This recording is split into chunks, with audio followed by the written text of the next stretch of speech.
recado para Andressa Urach. Olá! Após ouvir algumas declarações da ex-obreira e também membro da Igreja Universal do Reino de Deus, Andressa Urach, eu estive analisando, pensando a respeito à luz da palavra, e eu gostaria de responder a você, Andressa, que tinha tido a sua fama praticamente finalizada devido a vários problemas de saúde que você adquiriu na sua loucura de fazer cirurgias e mais cirurgias. Chegou na Igreja Universal no fundo do poço, segundo você mesma informou, praticamente carregada pela sua mãe, e você se restabeleceu na vida.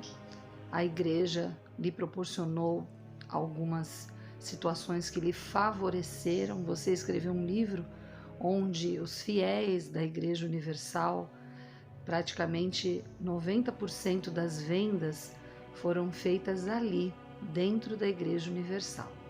O que eu quero dizer para você, Andressa, é que você está revoltada agora e anda cuspindo no prato que você comeu. É como se a gente vai no hospital, ali a gente entra doente e sai curado, e depois ali a gente amaldiçoa todos os médicos, o tratamento, e diz que ali não obteve nenhum resultado. Isso é algo muito grave, a ingratidão. E eu acho mais grave ainda a sua ingratidão não com o homem, não com as pessoas da igreja, com membros, com obreiras, porque se você está sendo falha, todos são falhos, mas com o Deus da igreja, porque toda igreja ela tem um Deus acima dela. E aquele Deus que a sua mãe clamou por ele, você mesma, no seu desespero, clamou por ele, ele te ouviu, segundo você mesma testemunhou. Ou você mentiu? Não, né? Porque nós vimos o resultado. Eu tenho aqui uma declaração sua onde você diz: tô pegando um nojo de crente. Isso me preocupa, porque crente é todo aquele que crê, e você diz que está pegando nojo de crente. O crente, geralmente, ele é o povo de Deus, o povo que busca Deus. Eu me coloco como uma crente também. Eu não sou da Igreja Universal, eu já trabalhei lá 3 anos e meio, dando meu sangue, a minha vida, todo o meu carinho, meu amor, porque tudo que eu faço, Andressa, eu sou intensa, verdadeira. Eu nunca ganhei R$1 da Igreja Universal. Pelo contrário, eu coloquei do meu dízimo, das minhas ofertas, eu ofereci, além do meu sacrifício pessoal, o meu sacrifício financeiro. E eu jamais teria coragem de abordar um dos pastores e pedir: me devolva os meus dízimos e minhas ofertas alçadas. Sabe por quê, Andressa? Porque aquilo que eu dei foi segundo o meu entendimento da palavra. A palavra de Deus diz: trazei todos os dízimos à casa do Senhor e fazei prova de mim, se eu não vos abrir as janelas dos céus e não derramar sobre vós bênçãos sem medidas. Todas as vezes que eu dizimei, eu nunca fiz barganha com Deus. Deus, eu estou te dando e eu quero receber mais para ter dinheiro para criar os meus 5 filhos. Eu quero ficar com luxo. Nunca foi assim. Mas eu devolvia para Deus aquilo que era de Deus, porque dízimo não é doação, é devolução. Do 100% que Deus me dá, eu devolvia 10% de tudo aquilo que Deus me dá e que dinheiro não compra. A minha proteção, os anjos do Senhor que estão ao meu redor, me livrando do perigo, a minha saúde, que isso, Andressa, eu acho que você está se esquecendo muito fácil. O homem tem esses problemas de esquecer-se muito fácil das coisas boas que lhe acontecem e por causa de uma coisa ruim, ele esquece. Eu vou dizer para você, a Bíblia diz, sobre tudo que deves guardar, guarda o teu coração, porque dele procedem as saídas da vida. Você, nesse tempo, não guardou o seu coração. Seu coração esteve aberto e exposto a ponto de você ofertar a Deus o seu trabalho à igreja, parte do seu livro, eu não sei quanto, nem me interessa, e agora você dizer,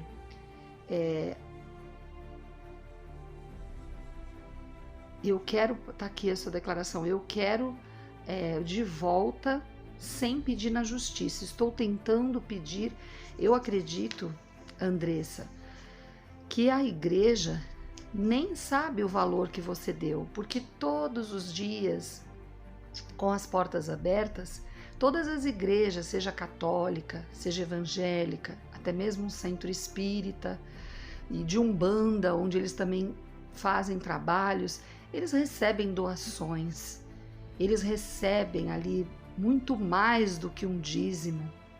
E se eles forem devolver para toda pessoa que acha, olha, eu dei, agora eu não quero mais, eu quero pegar de volta, já pensou?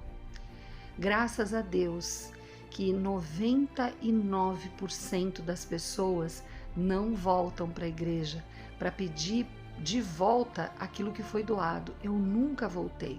Eu estou na igreja há muitos anos.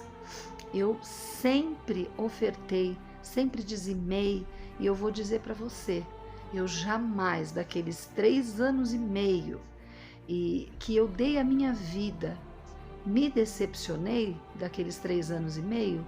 No final dos 3 anos e meio, findou o meu trabalho na Igreja Universal. Eu amo a Igreja Universal, admiro o trabalho da igreja, não é perfeita, porque igreja perfeita vai ser só no céu. Mas jamais a minha decepção, aquela pessoa que me confrontou, que tentou entrar e trazer mágoa ao meu coração, me faria ir de encontro com os líderes da Igreja Universal pedindo, olha, eu quero as minhas ofertas, eu quero os dízimos do meu esposo e os meus, eu quero os votos que eu fiz com Deus, de jeito nenhum. Você diz aqui, uma das suas declarações, no tempo da prostituição fui menos usada. Nem no tempo da prostituição eu fui tão usada. Misericórdia. Nem no tempo da prostituição você foi tão usada? Será que você está pensando antes de falar? Olha só.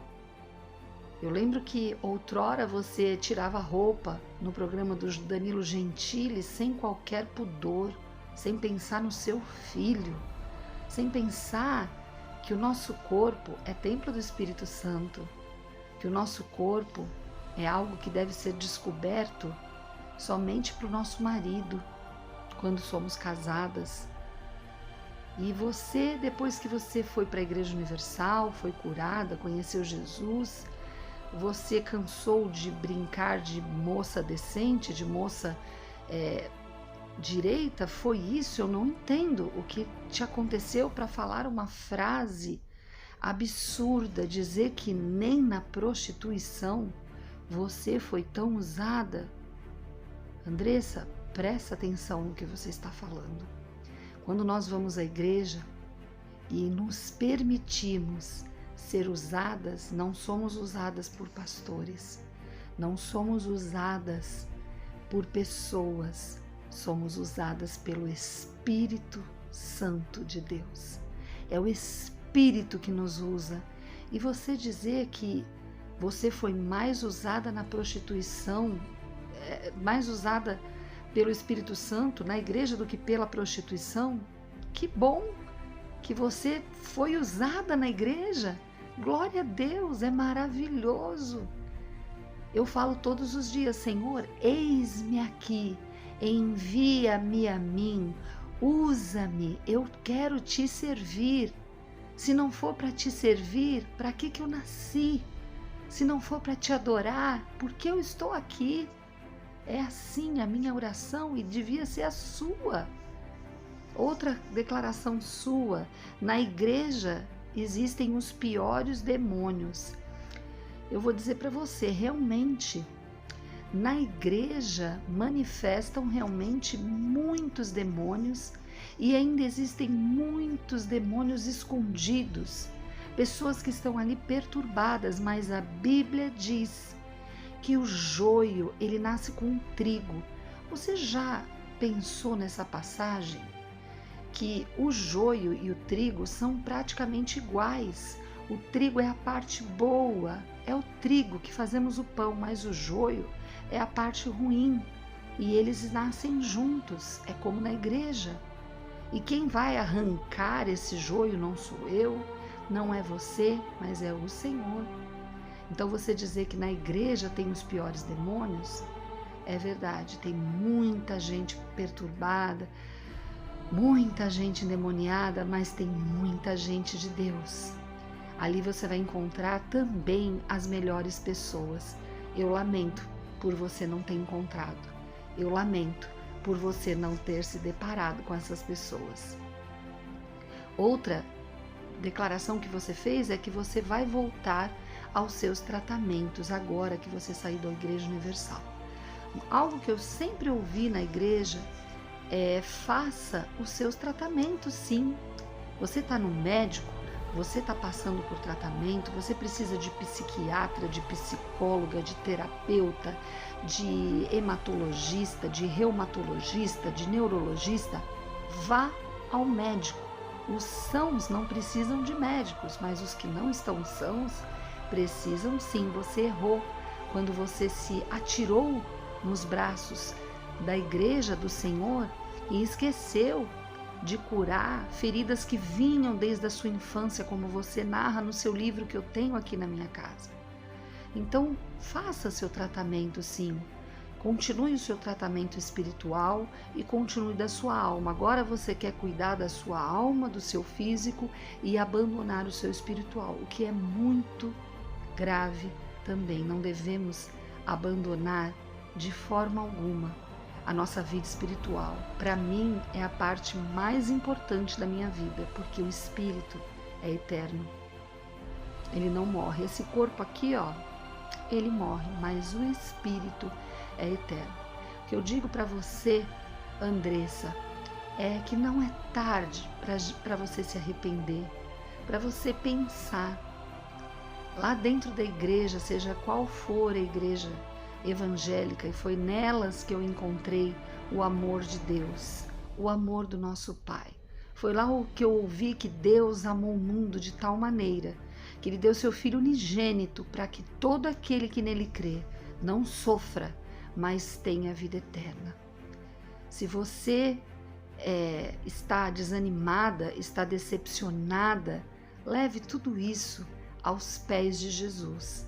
A Bíblia fala para a gente entrar no nosso quarto, fechar a porta e orar ao Senhor, que o teu Pai, que está em oculto, Ele vai te ouvir e Ele vai sarar o teu coração, sarar as tuas feridas. Evite de ficar falando nas mídias, ficar falando nas redes sociais e assim você está expondo o seu coração, você está desesperada, colocando a sua vida aí, expondo a igreja. Existe uma passagem na Bíblia que também diz que quando a gente sai da presença de Deus e está com a casa limpa, aqueles demônios que saíram, eles retornam e eles trazem com eles 7 demônios piores. E a nossa situação vem a ser muito pior do que da última vez. Eu não conheço uma pessoa que saiu da presença de Deus, da igreja, da comunhão da igreja, falando mal da igreja, das igrejas, foi para o mundo e lá ela foi feliz para sempre. Eu não conheço. Que Deus te abençoe, que Deus te ilumine. Não tome nojo de crente, não. Eu sou uma cristã Eu amo você, a sua vida em Cristo Jesus. Vou orar por você e desejo que o Espírito Santo que te usou dentro da Igreja Universal e que agora você não quer mais, ele te respeita. Ele não vai mais te usar. Pode ficar tranquila. Ele deve estar muito triste porque vocês estão com a comunhão ferida. Mas eu desejo que tudo isso seja esclarecido entre você e Deus primeiro. Quanto a você e os homens, você e a igreja, eu lamento muito. Eu lamento porque isso tudo é arma para as pessoas que são no mundo, que são usadas totalmente pelo diabo, falarem ainda mais daquilo que não conhecem, daquilo que nunca provaram, daquilo que nunca viram. Eu espero que haja mesmo arrependimento. Porque às vezes a gente fala e faz coisas, depois vai pensar e fala, puxa, por que eu falei? Por que eu disse isso? Eu exagerei. E que isso também aconteça com você. Que haja arrependimento. Saiba que Deus é fiel e justo para te perdoar, para te abraçar, novamente sarar as tuas feridas e te levar para o colo dele, para o abraço dele, em nome de Jesus. Um grande beijo, que Deus te abençoe.